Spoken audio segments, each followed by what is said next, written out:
Swayam Prabha. Digital India. Educated India.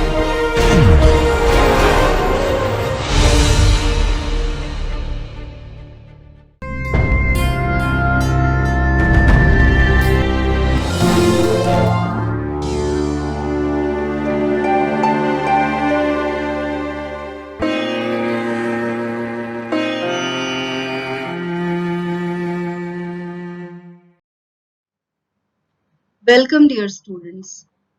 This is a video for the subject of education, for the course of Bachelor's in Education and for the paper of Conceptual Foundations of Education. This module or this lecture is based on philosophical basis of education. And in this lecture, we will discuss the study of the School of Philosophy and its educational implications, wherein we will be discussing Naturalism School of Philosophy. This lecture has been recorded by Dr. Iram Khan.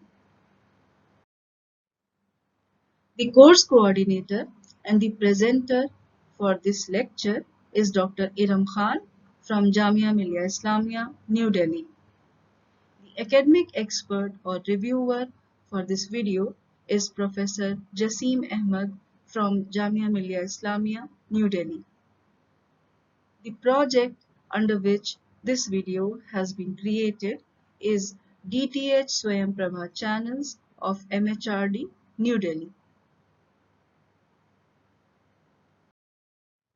Hello dear students, I am Dr. Iram Khan, Assistant Professor at IASC, Faculty of Education, Jamia Millia Islamia, New Delhi. Today we are going to have a discussion on philosophical basis of education.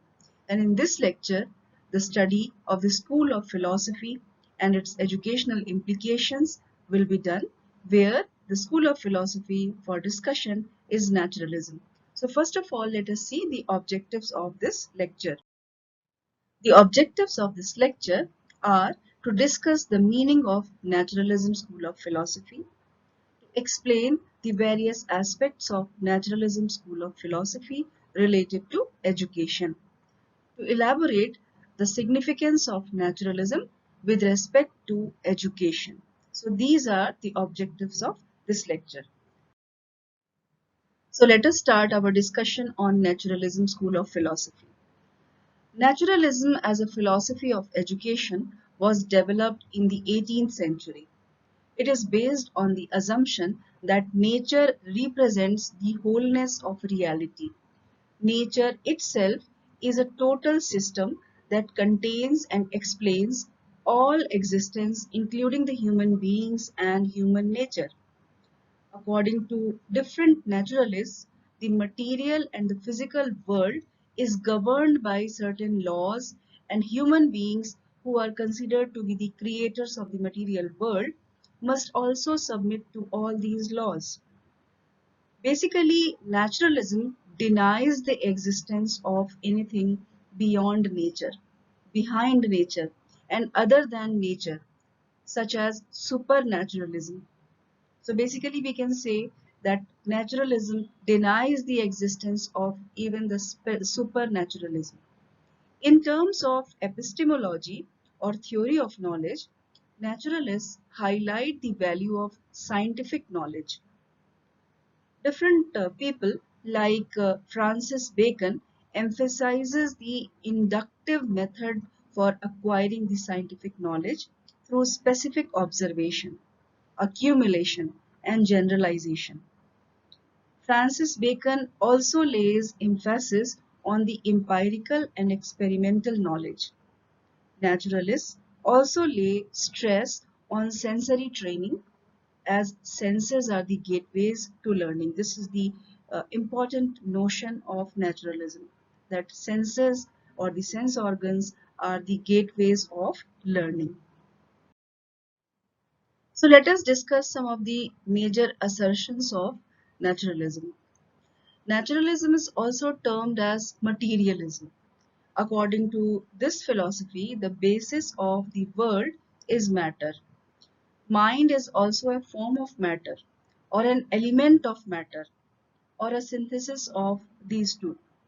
So, naturalism philosophy defines life in terms of material and chemical laws, and it emphasized the relationship between power, speed, and matter as of the nature of causal relationship principles, which are considered to be the chief assertions of naturalism. So now let us discuss few of the major assertions or chief assertions of naturalism. The first one is that the nature or the universe is a huge machine. Man is also a part of this machine and a complete machine in himself or herself also. The second assertion is that life comes out of dead matter and life is a sum total of physical and chemical reactions. The third assertion says that all the capacities of an individual human or the human beings are delimited by his or her nature. Those are his or her innate and inherent tendencies and basic instincts. The fourth assertion says that man is the supreme creation of the nature. So here, man is considered as the best creation of the nature. The fifth assertion says that the present life is the real life. So whatever is in front of us, this philosophy considers it as real or the real life. Then the next assertion says that unchanging laws of nature explain all the events and occurrences of the world. Then the next assertion says the true explanation of reality can only be done in terms of physical science. So here you can see that physical science is given a lot of importance. Then the next assertion says that thoughts depend on physical circumstances. Thoughts are activated only when some external stimuli affect the body or the organ of an individual. So here you can see that the physical world, the physical powers, the physical existence, all these things are, even the circumstances, are given a lot of importance. The next thing which we have to see are the important features of naturalism. For any naturalist, values arise from the human being's interaction with the environment. Instincts, drives, and impulses need to be expressed rather than repressed. So here it says that we should not repress or we should not discard or discourage the drives, the impulses, and the instincts in a human being. So according to this school of philosophy, which is naturalism, there is no absolute good or evil or bad thing in the world. Values of life are created by human needs.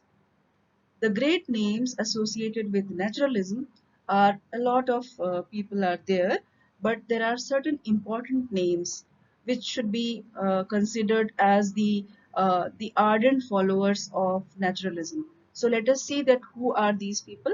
The first one in this line will be Rousseau or Rorschach, then Pestalozzi, Herbert Spencer, and our own Rabindranath Tagore.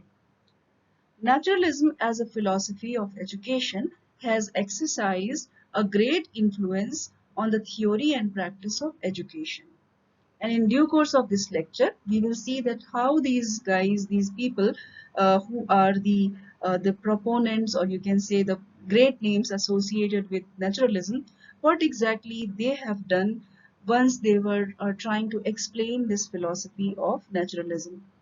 So in the naturalistic system of education, there is no place for classrooms, textbooks, timetables, even the curriculum, formal lessons or examinations. So basically it is not accepting any of those boundaries.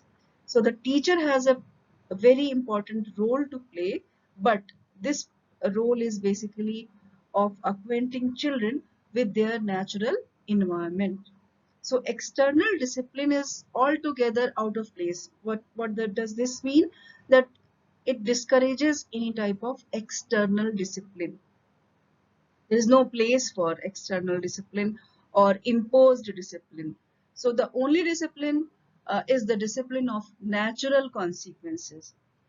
Naturalism believes that the formal education is the invention of society and which is considered to be as artificial. So good education can be possible only through direct contact with nature. And naturalism in education has a lot of things which can be considered as the common themes of naturalism. So now we will discuss that what are those common themes which are actually come under this school of philosophy or naturalism school of philosophy. So let us start seeing the common themes of naturalism.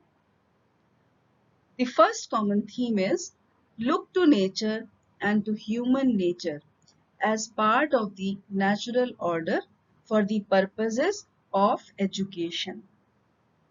The next theme is the key to understanding nature is through the senses or the sense organs. Sensation is the basis of our knowledge of reality. So sense organs have been considered as the gateways of knowledge. So here sensations and to actually sensitize or to do all those experiences which come through our sense organs have been given a lot of emphasis. Then the third common theme is that nature's processes are slow, they are gradual and evolutionary. Our education also should be steady. So here it says that our education should be in consonance with the nature and it should be very much at peace with the natural order. It should not go beyond the natural order. So these are the three common themes of naturalism. Now let us see what exactly is the organization of education in naturalism. How we predict that the education system or the process of education will take place if the naturalism school of philosophy is being followed. So all of us know that human being is the most dependent creature as compared to other animals because of the long period of infancy of the child and its consequent dependence on adults. The offsprings of other animals have negligible periods of infancy, whereas in case of human offsprings, human baby actually requires a few years uh, to perform simple functions of day-to-day life. Actually, to become self-dependent, a lot of time is required in case of human child or human babies. So, because of this important dimension of the dependency, basically the dependency nature of human being, education becomes an urgent necessity, and also the educational institutions like the school come into picture. So according to the naturalists, the existence of school is a natural necessity. Naturalism attaches less importance to the existence of formal school and textbooks because they say that it hinders the natural development of children. And if we talk about Rosha, he says that everything is good as it comes from the hands of author of nature, but everything degenerates in the hands of man. So these are the famous quoted lines of Rosha. According to him, nature is the only pure, clean, and enabling influence. Human society is thoroughly corrupt. According to him, basically, wherever the society and human influence comes, which is actually going against nature, he says that it becomes corrupt. Therefore, man should be freed from the bondage of society, and he should be or she should be enabled to live in the state of nature. Human nature is essentially good and it must be given fullest opportunities for free development in a free atmosphere. Mahatma Gandhi's philosophy of education is also naturalistic in settings as he believes in the essential goodness of a child's nature. So, if we just go ahead and re-look to the philosophy of Mahatma Gandhi, we will find a lot of influence. Though he was considered as an idealist, but his philosophy was also very much influenced by the naturalist school of philosophy. According to Gandhiji, for him, children should be educated in an atmosphere of freedom, and freedom from what exactly this freedom is from superimposed restrictions and interferences. So he was very much in uh, in a kind of opinion that there should be no any kind of superimposed restriction or any interference when we are talking about the education of children. Being a naturalist, he attempts to liberate education from the four walls of classroom, and he wished that it should be given in a wider sphere of natural surroundings of the child. So Mahatma Gandhi was also having this dominating school of philosophy into his point of view when he talked about education. Now let us see that what exactly are the aims of education of this school of philosophy or this naturalism school of philosophy. The first aim of education is to perfect the human machine. Basically, it considers human being as a human machine. So it says the first aim is to make the human machine perfect. So the first aim of education is to make the individual work very efficiently as a part of the huge machine, which is the universe, and also work as a very efficient machine in himself or herself. So basically, being a part of the universe, every individual should work very much efficiently. So this is the first aim of education of naturalism. The second aim says that attainment of present and future happiness, it should be also kept in mind. So, biological naturalism advocates the attainment of happiness in the present life as well as in the life to come. So, we have to think about the present and even our the future of ourselves. It should also be considered whenever we are talking about the education or the aims of education. So, happiness of the present and happiness of the future, to get happiness, to attain happiness is the next aim. Then the next aim is preparation for the struggle of existence. So because this philosophy bears upon or it relies upon the natural selection also. So here it says that preparation for the struggle of existence is one of the aims of education and very important aims of education.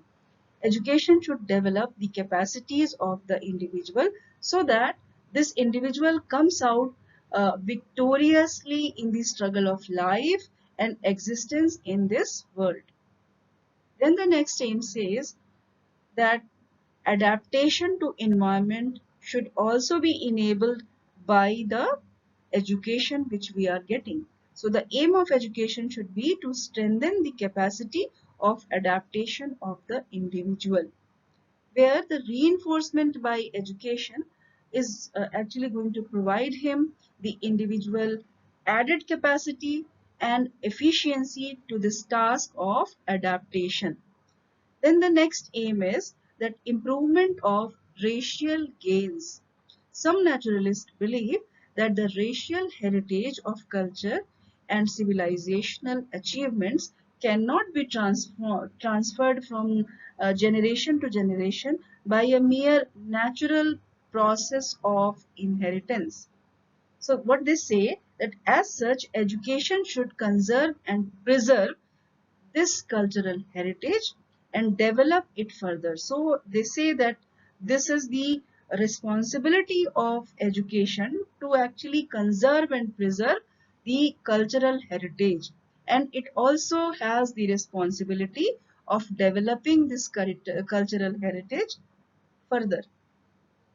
Then the next aim is the natural development. This is what exactly this the next aim is. This natural development is also one of the responsibilities of education. Education should develop the child according to his or her inborn tendencies, interests, inclinations, aptitudes, and capacities in free environment. So this is the next aim. Now let us see the next aim, which is autonomous development. According to this aim, development of individual is to be free and fully autonomous and self-acquired. So now we have seen all those aims which naturalism assigns to education. So now let us see the place and the role of school in this school of philosophy of naturalism. The school to the naturalist is in no way different from the place of living or the home. Froebel called the school as kindergarten or garden for children, whereas Montessori or Maria Montessori calls it Case di Bambini or home for the children. According to Pastology, there should be no difference between the school and home. Aaron Tagore also believes that education given in natural surroundings develops intimacy with the world. Rabindranath Tagore puts more faith on the individual rather than institutions. Nature, to him, is the focus where the interests and aspirations of human beings meet. It is therefore essential not only to know nature but to live in nature. School, according to Rabindranath Tagore, is like a large home in which the children and teachers with their family live together, sharing a common life of high aspirations, planned living, and noble effort in contact with nature on the one hand and with the spirit of joy on the other hand. So, naturalism also believes in the principle of individual differences, which means that every child has a unique capacity to acquire knowledge and also the piece of learning. Like basically every child learns in a different pace, and this pace of learning is unique for every child. So the school should have respect for personal diversity, and it should cater to the varied and different interests of the child. Naturalists advocate lots of methods of teaching which offer the child an opportunity for self-education, self-expression, creative activity, and integrated growth in an atmosphere of unrestrained freedom. So you can see that here there is a different type of importance and role given to the school. Whenever we are talking about the naturalism school of philosophy, we can see the example of Shanti Niketan, which was established by Rabindranath Tagore, and we can see that what kind of example Shanti Niketan sets, where everything is free and there are classrooms and the surroundings, and the students are studying in close vicinity, in close contact with the nature. So now let us see that what exactly is the place of curriculum in the naturalism school of philosophy. Curriculum should consist of subjects and items which reflect the inborn tendencies, natural interests, natural activities, individual differences, and sex-related problems of children. So here, according to this school of philosophy, curriculum should contain various subjects like games, sports, physical culture, biology, physics, chemistry, nature study, or environmental studies, language, history, geography, and other allied subjects. So the naturalists emphasize the study of sciences dealing with certain subjects like physics, chemistry, and biology in a very stronger way. They also give importance to the study of language and mathematics. Naturalism not gives a significant place to spiritualism in the curriculum. However, naturalists like Rabindranath Tagore has given some emphasis on spiritual values altogether with the study of literature and science so as to facilitate harmonious development of the child. According to him, truth is the basis of all religions. Then Spencer, who is considered to be an extreme naturalist, thinks that human nature is strictly individualistic and self-preservation is the first law of life. Spencer wants that all activities should be classified in order of their importance, and priority should be given to the activities which actually are uh, in in order to administer the self-preservation. So we can say that curriculum which is assigned by him or which he actually prescribes or assigns is a special, it is having a special place to laws of life and principles of physiology. He gives a very high place to science, which he considers best both for intellectual and moral discipline. According to him, all studies should be correlated with science.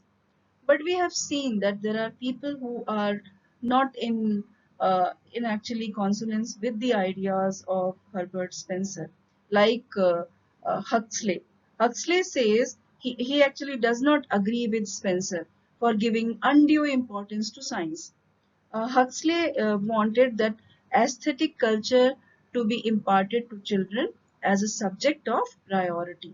So we can see that there are certain contradictions when we talk about the way of thinking of different naturalists. So in this way, the curriculum actually emphasizes. We can see that the dominating curriculum in this naturalism school of philosophy gives a lot of emphasis on science teaching in environment. There is a very important point whenever we talk about naturalism, and that is the philosophy of negative education. Rosha advocates negative education, which is typical of naturalistic philosophy. The subordination of the child to natural order and his or her freedom from the social order. Rosha defines negative education as one that tends to perfect the organs that are the instruments of knowledge before giving them this knowledge directly. So the child should be left free to develop his body and senses or the sense organs. So Rosha attaches great importance to sense training as he believes that senses are the gateways of knowledge. So for naturalists, genuine education is based on the laws of readiness and needs of the human being. According to naturalists, a child's nature, interest, and needs provide the basis of curriculum. We have to see that what exactly is the role of teacher whenever we are talking about this naturalism school of philosophy. Naturalism believes that nature is the only supreme teacher in whose close contact the child develops normally and naturally. In the process of education, the place of the child is more important and central than the place of the teacher. So the teacher is only to set the stage and allow the child to act freely according to his or her inherent capacities. And the teacher is only to act as a sympathetic observer and guide. So the teacher is the observer and facilitator of the child's development rather than a giver of information or ideas or ideals and willpower or a molder of character, as we have seen in the case of the idealist school of philosophy, where teacher's role was central. But here we can see that teacher's role is very much towards kind of facilitator. So in the words of Ross, teacher is a naturalistic setup. The teacher in a naturalistic setup is only a setter of the stage, a supplier of materials and opportunities, a provider of an ideal environment, a creator of conditions under which natural development takes place. Teacher is only a non-interfering observer. So these are the words of Ross. For, for Rosha, the teacher, first of all, is a person who is completely in tune with nature. Rosha has a profound faith in the original goodness of human nature. He believed that human beings have their own timetable for learning.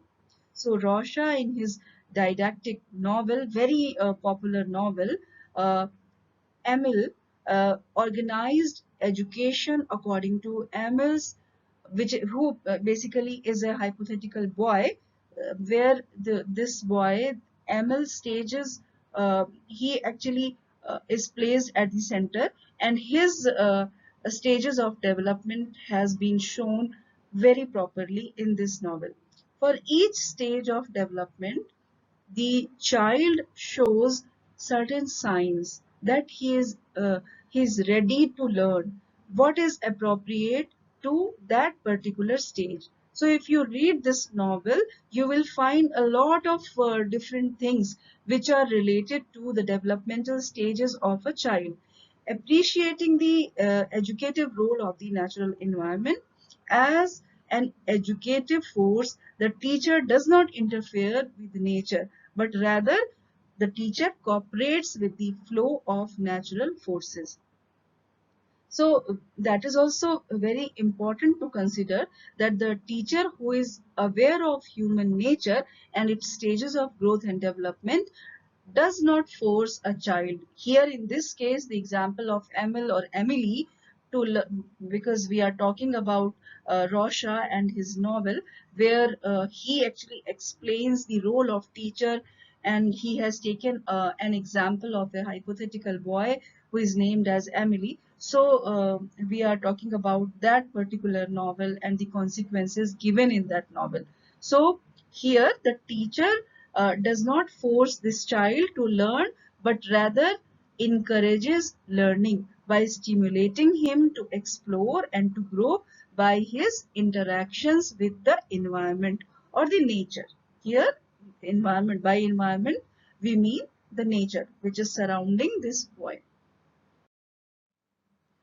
Like Rosha, Tagore or Rabindranath Tagore is also an individualist and a naturalist. Tagore says that everyone is unique and every individual is different from the other individual. He believes that the natural teachers can be a tree, or the dawn, or the morning, or evening, the moonlight, the sunlight, and any other event which is happening in the environment. These events, these circumstances, or the phenomenon nourish the child's nature spontaneously.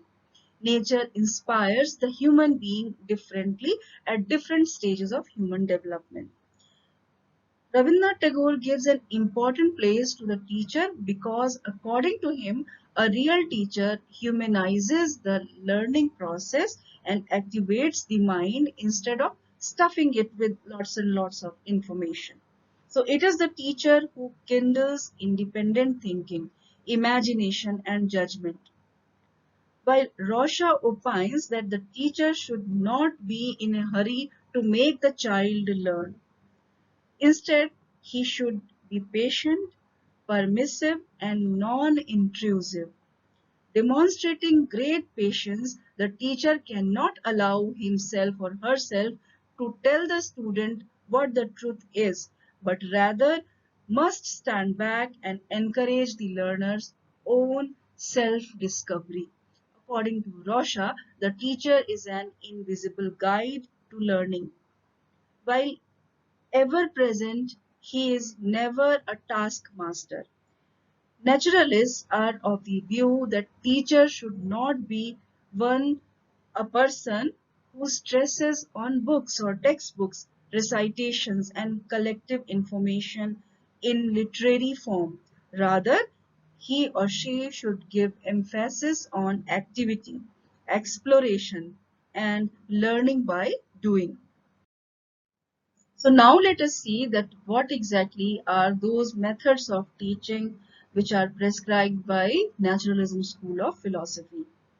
So there are three basic methods which this school of philosophy prescribes. The first one is learning by doing. The second one is learning by experience. And the third one is learning by play as the basis of teaching.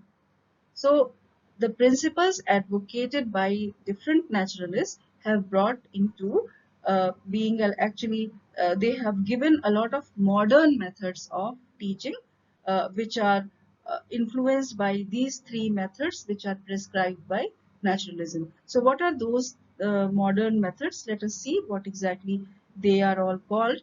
So the first modern method is the observation method. The second one is playway method. The third is heuristic method. The fourth can be the Dalton plan. And fifth is the Montessori method and other such methods which are very much closely associated to the Montessori method. The next one is the experimental methods. So all these methods are self-learning methods, and as such they are very effective and purposeful. So these are few of those methods which got influenced and have been created on the basis of the three major methods of teachings which are prescribed by the Naturalism School of Philosophy.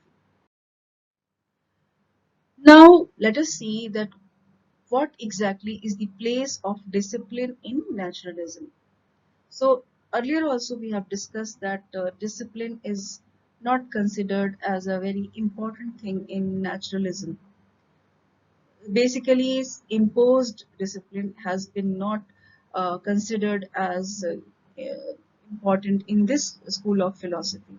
So in the field of discipline, naturalists depend upon nature and advocate the theory of discipline by natural consequences. According to naturalists, nature will punish the child if he or she intervenes with the law of nature, and in this way we can say that the child will learn by the consequences on his or her own. So nobody should actually interfere in the process of nature. The child should be allowed full freedom to indulge in the activities of his or her own choice. So the teacher should provide such experiences for free activity. Any interference is likely to create mental complexes in the subconscious mind of the child.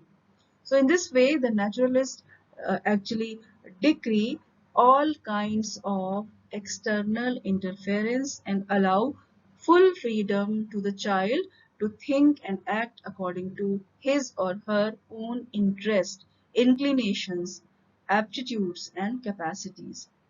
Herbert Spencer, by his own hedonistic theory, he supports the theory of discipline by natural consequences of naturalistic school of thinking. Pleasure or pain are the twin teachers who will discipline the child for desirable and undesirable activities according to the consequences. So in this way, Herbert Spencer has given his opinion, uh, which is in this way.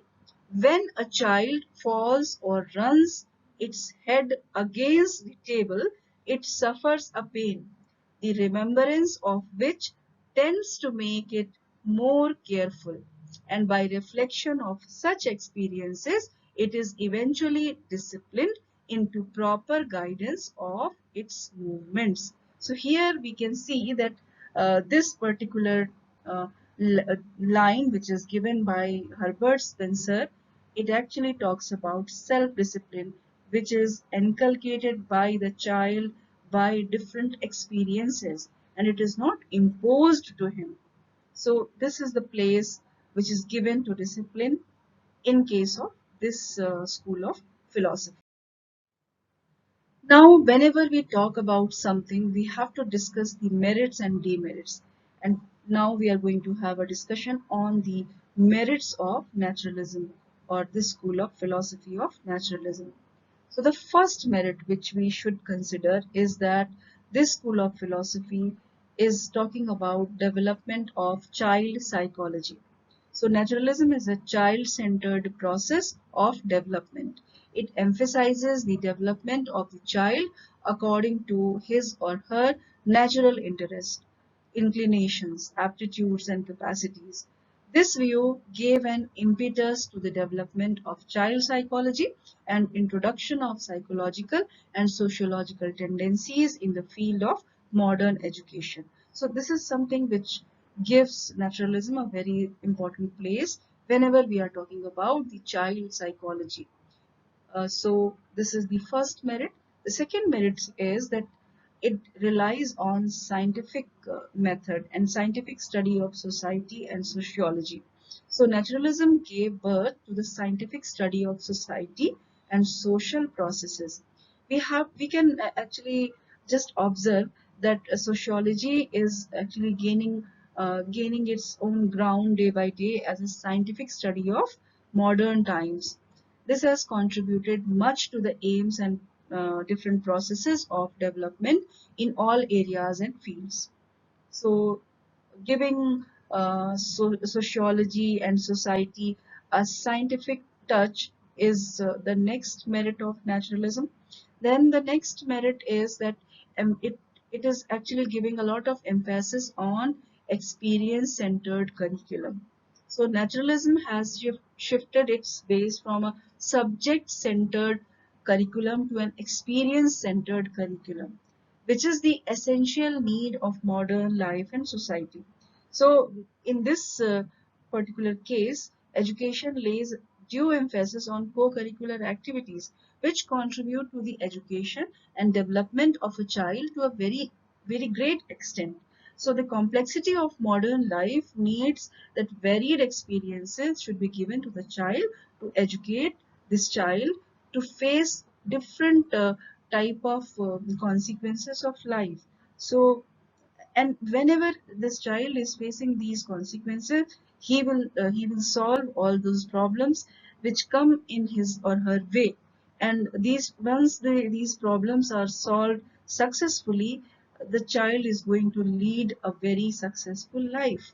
So this was again a merit of naturalism.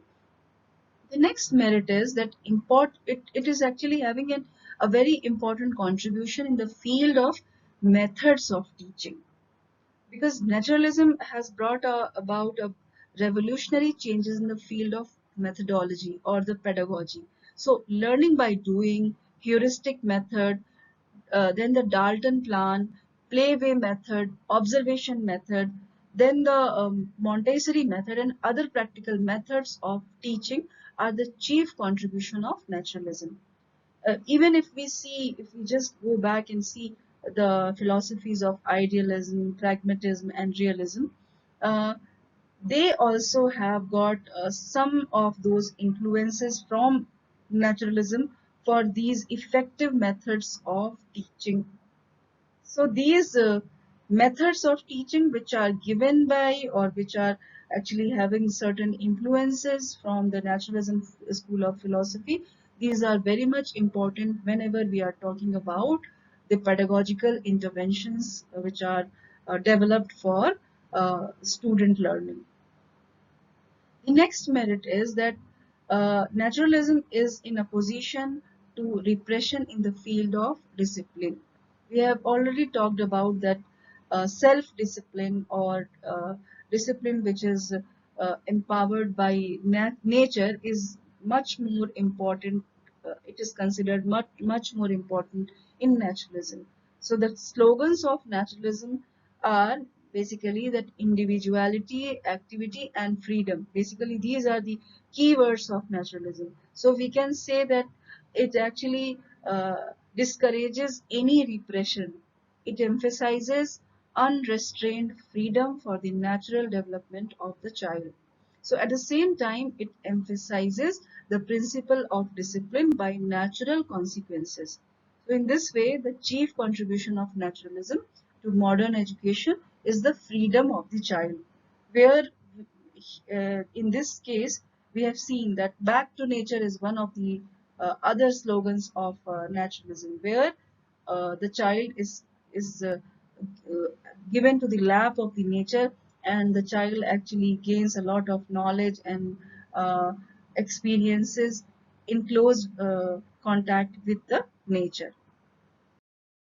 So after the merits, let us see that if there are certain demerits of it, naturalism or not.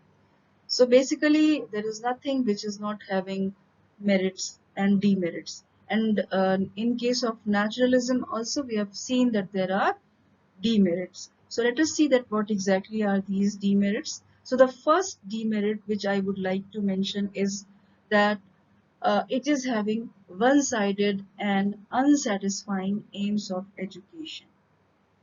How? Let us see. Naturalism concentrates about natural environment and natural development by nature, and uh, so the scholars hold that if this child is developed according to his nature uh, in the lap of nature only, the child will become unsocial and will not have any feeling of social service or social good. This child will develop into a pure animal. In fact, the child has animal instinct at the time of birth. So, if the animal tendencies are to be socialized through education, then social environment is greatly essential. So, in this way, the aim of naturalistic education are basically one-sided and unsatisfying. The next demerit, which is regarding the naturalism school of philosophy, is that it gives emphasis on present needs. So naturalism lays stress on the solution of present needs and problems of an individual.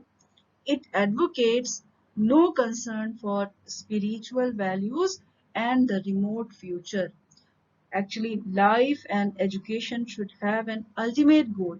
Unless there is a goal before a child, this child's intellectual, aesthetic, and spiritual thirst cannot be quenched. So, this will be uh, going to lead this child to continuous lack of satisfaction in his or her life. So in this way we can say that no education worth the name can avoid uh, basically the spiritual value and preparation for future life. So the giving less importance to spiritual development is considered to be one of the demerits of naturalism.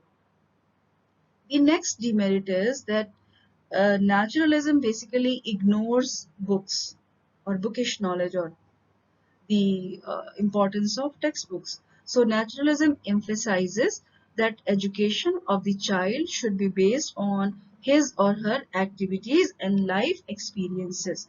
But only activities and experiences cannot ensure the total development of the child's personality. So let us just think of that how can we leave these those books or the important books which contain valuable knowledge and experiences of different individuals forming the cultural treasures of humanity.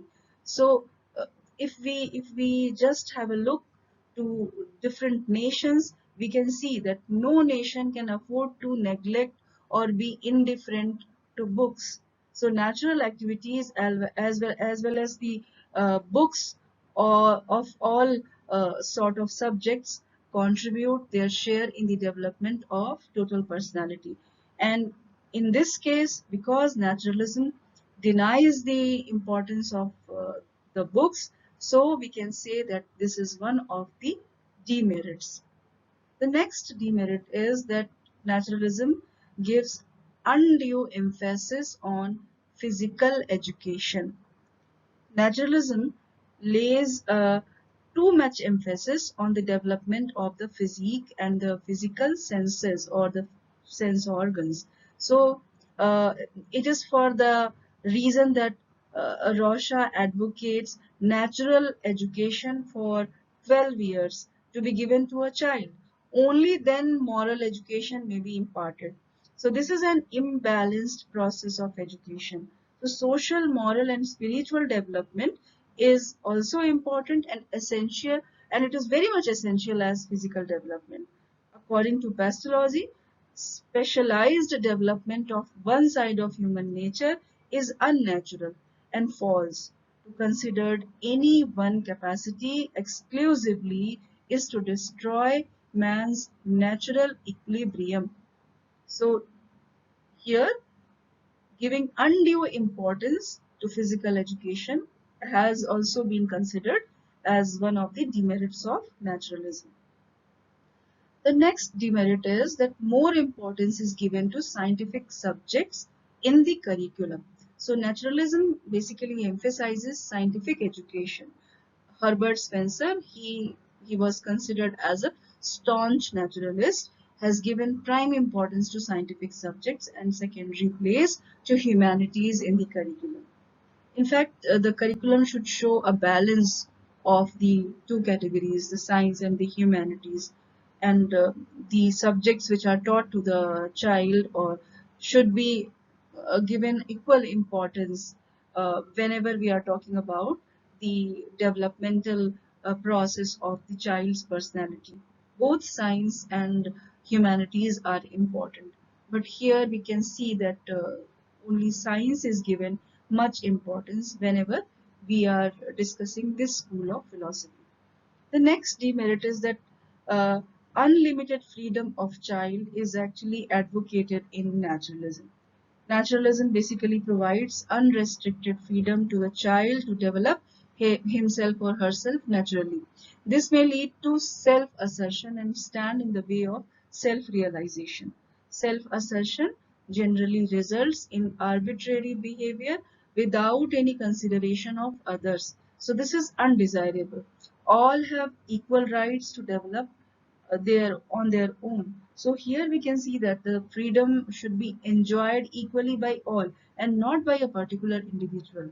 So in this connection we can see or we can actually make a assertion that the need of society and social conditions must have also something to say and plan for the freedom of an individual. So undue freedom should not be given to anybody, which if some one person's freedom is infringing the freedom of other, then that freedom should be checked. The next demerit is that it is unappealing principle of it is having an unappealing principle of discipline by natural consequences. So the principle of discipline by natural consequences, which is emphasized in naturalism, is quite unsuitable or unjustified, and very often it's very harmful. It can be very much harmful. So a child may reap a very terrible consequence of a very insignificant lapse on his part. For example, if lightning of a matchstick without proper guidance has it if some sort of a task is given which is dangerous in nature, like lightning of a matchstick, so there is a possibility that this child is going to make a harm on his or her own part. So we have to see that some sort of guidance to actually avoid any undesirable circumstance is very much required. The next demerit is that there is very less or no importance given to the teacher. So naturalism assigns to the teacher the role of a mere guide and observer. This teacher is to be a sympathetic guide and helper in structuring experiences for the child and observe the activities undergone. So this teacher has no interference or plan on the teaching directly. So this attitude is not considered very healthy, and desirable in modern democratic countries, where various social, moral, and spiritual qualities are to be inculcated by the in the educational processes of the children. So without these qualities, it will not be possible to become a dynamic citizen, promoting good to the self and welfare of the state.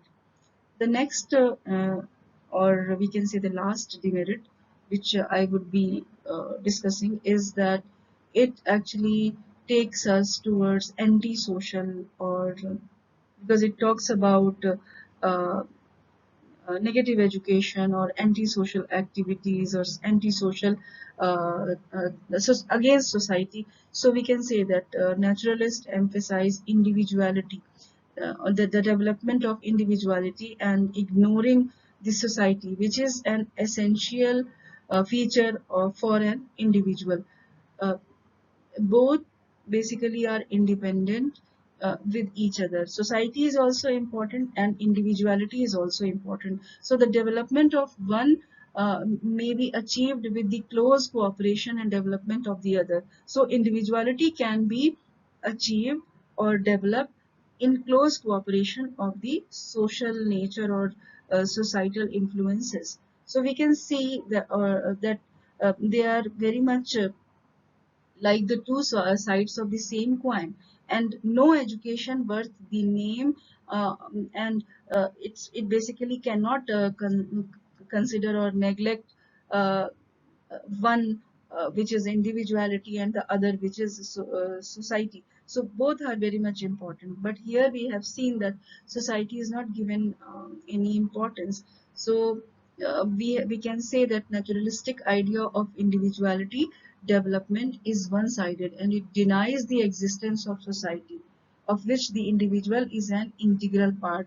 So in this way we can say that because this philosophy is against society, so that is also considered as one of the demerits of naturalism. So with this, now we have reached to the end of this lecture.